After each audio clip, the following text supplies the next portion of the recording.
Adlaw nga Miyerkules karon mga kaigsuunan, petsa 22 sa bulan sa Marso tuig 2023. Ang pagbasa kinutlo gikan sa Ebanghelyo sumala ni San Juan, Kapitulo 5, versikulo 17 ngadto sa 30. Busa si Jesus mitubag kanila, ang akong amahan nagbuhat hangtod karon, busa ako nagbuhat usab. Tungod niini, misamot tinuon ang tinguha sa mga kadagkuan sa mga Hudeyo sa pagpatay kaniya. Kini dili lamang tungod kay gilapas niya ang balaod sa adlawng igpapahulay, kundili miingon pagayod siya nga ang Dios iyang amahan, og sa ingon niini gipakisama niya ang iyang kaugalingon sa Dios. Busa miingon si Jesus kanila, sultihan ko kamo. Ang anak walay mahimo sa iyang kaugalingon. Nagbuhat lamang siya sa nakita niya nga gibuhat sa iyang amahan. Ang gibuhat sa amahan gibuhat usab sa anak, kay ang amahan nahigugma sa anak ug iyang gipakita ngadto sa anak ang tanan nga iyang gibuhat, ug ipakita pagayud kaniya sa amahan ang mga buhat nga labi pang kahibulungan kay niini, ug mahibulong kamong tanan. Kay sama nga banhawon sa amahan ang mga patay, o hatagag kinabuhi banhawon usab sa anak, o hatagag kinabuhi ang buot niyang banhawon. Ang amahan dili maghukom kang bisan kinsa, kay gihatag niya sa iyang anak ang hingpit nga katungod sa paghukom, aron ang tanan magpasidungog sa anak sama nga sila nagpasidungog sa amahan. Ang dili magpasidungog sa anak, dili usab magpasidungog sa amahan nga nagpadala kaniya. Sultihan ko kamo, ang mamati sa akong gisulti ug mutuo kaniya nga nagpadala kanako, may kinabuhing dayon. Siya dili silutan kay nakalatas naman siya gikan sa kamatayon ngadto sa kinabuhi. Sultihan ko kamo, hapit na moabot ang panahon, o gani iabot na nga ang mga patay makabati sa tingog sa anak sa Dios, og mabuhi ang mamati niini. Sama nga ang amahan mao ang tinubdan sa kinabuhi,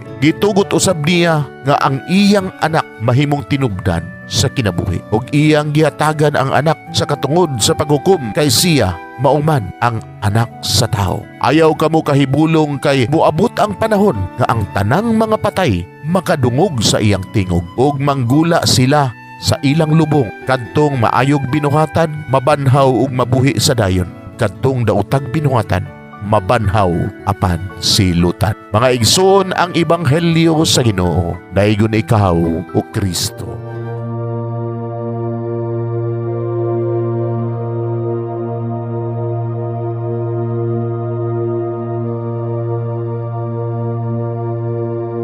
Pagampo sa dili pa magsugod sa trabaho.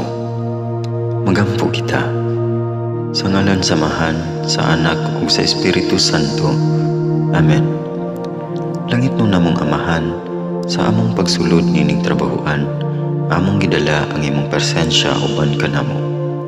Among gipamulong ang imong kalinaw, imong grasya, imong kaluoy, ug ang imong perpektong hanay sa among mga trabaho. Among gipadayag ang imong gahom labaw sa tanan, diha sa mga butang nga among mahimo, masulti, mahuna-unaan, ug mahukman sulod nining adlaw. Ginoo, nagapasalamat kami sa gasa sa kinabuhi niining bagong adlaw, niining kahigayunan nga kami nakasulod sa trabaho ug mamahimong parte niining nga grupo. Salamat sa mga gasa nga imong gitugyan kanamo. Hamong gamiton kini diha sa pagimaya kanimo. Hatagi kami sa kusog ug kadasig sa pagbuhat sa among mga trabaho.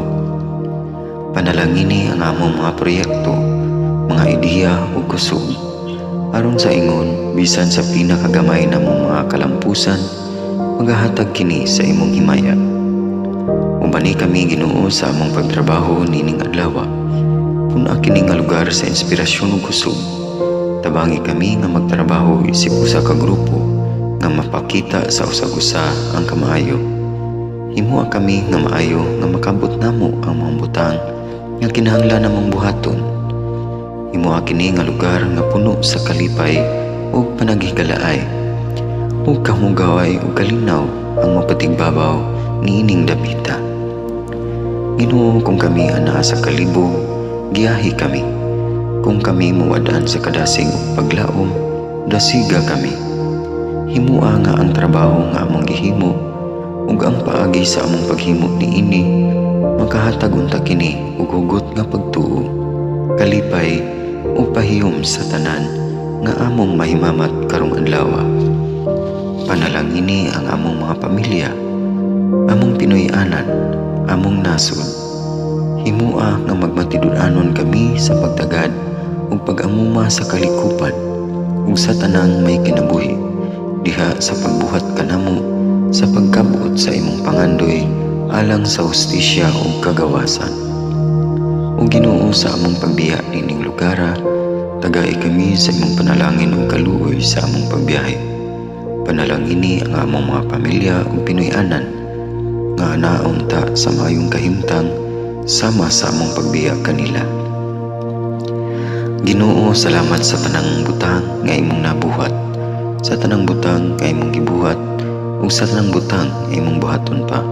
Sa ngalan ni Jesus among giampo diha sa tumang pagigugma ug pagpasalamat. Amen. Sa ngalan sa Amahan, sa Anak ug sa Espiritu Santo. Amen.